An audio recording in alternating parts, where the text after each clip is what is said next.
Napoleon Bonaparte had had enough of revolution, and according to Napoleon, the U.S. President, Thomas Jefferson, shared his view.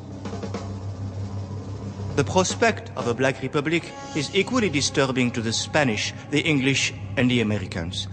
Jefferson has promised that at the instant the French army has arrived, all measures will be taken to starve Toussaint.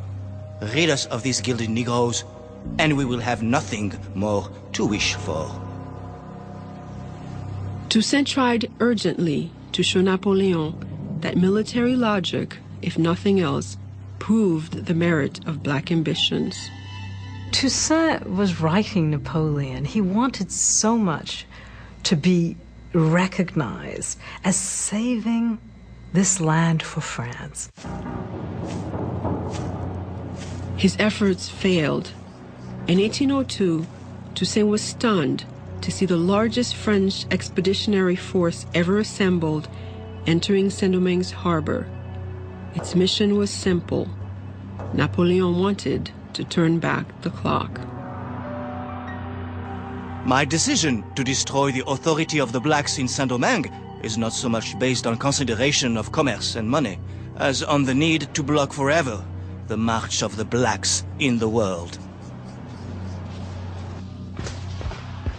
Toussaint Louverture fought the invading French army for 3 grueling months, but the island's black population, now disenchanted with his leadership, offered lackluster support.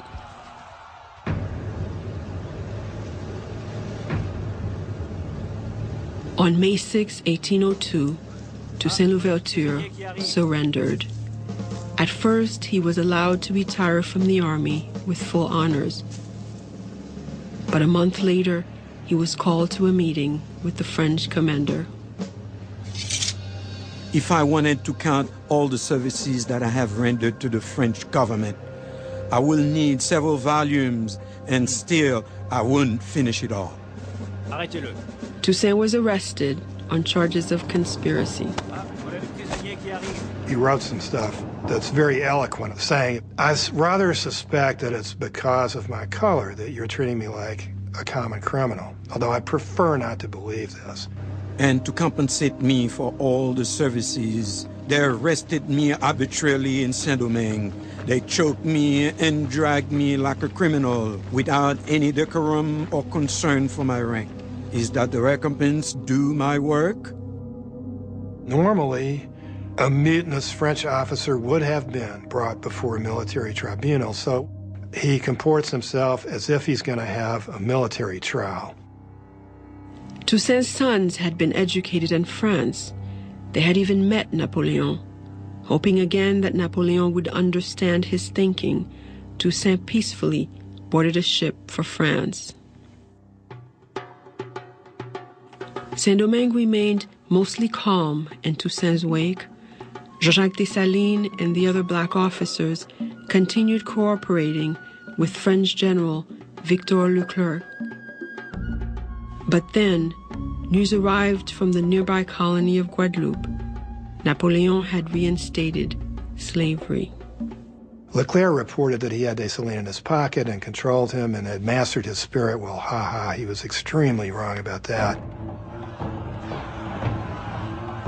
Saint-Domingue erupted in anger and fear. Dessalines quickly broke from France.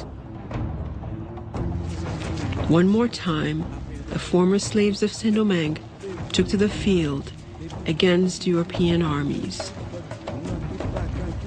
Dessalines is a no-holds-barred, no-compromising leader and figure who is going to eradicate anything that stands in the way of what the people have been mobilizing towards. It's generally reported that Dessalines killed all the white people, a massacre of all white people, race war. No, not really. There's one report by a survivor who managed to get out to escape by masquerading as an American, because Dessalines was not killing Americans or English, just French.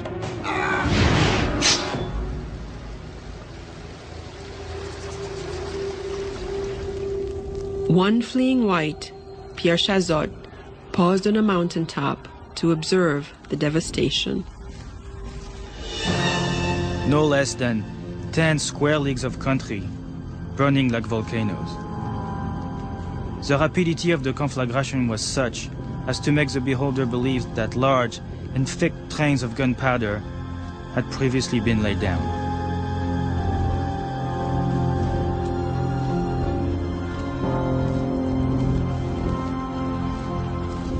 The war becomes this extreme scorched earth kind of campaign in which Dessalines and others burn the towns in order to basically leave the French with no choice but to depart.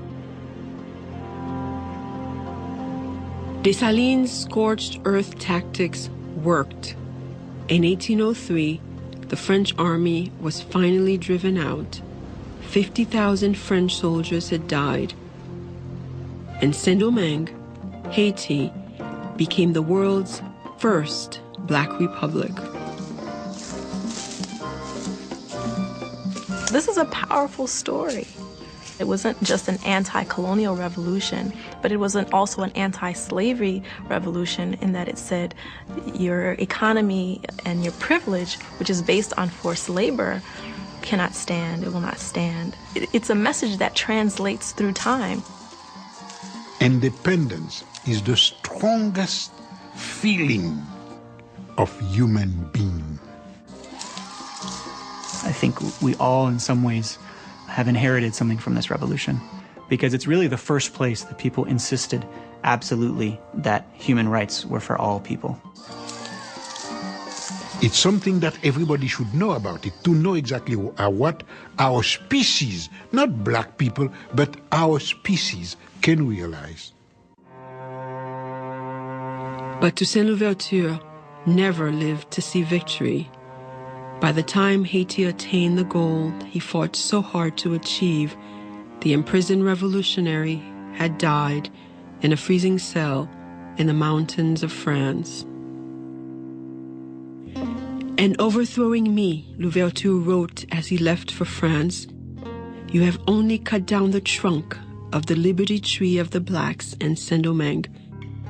It will spring back from the roots, for they are numerous and deep."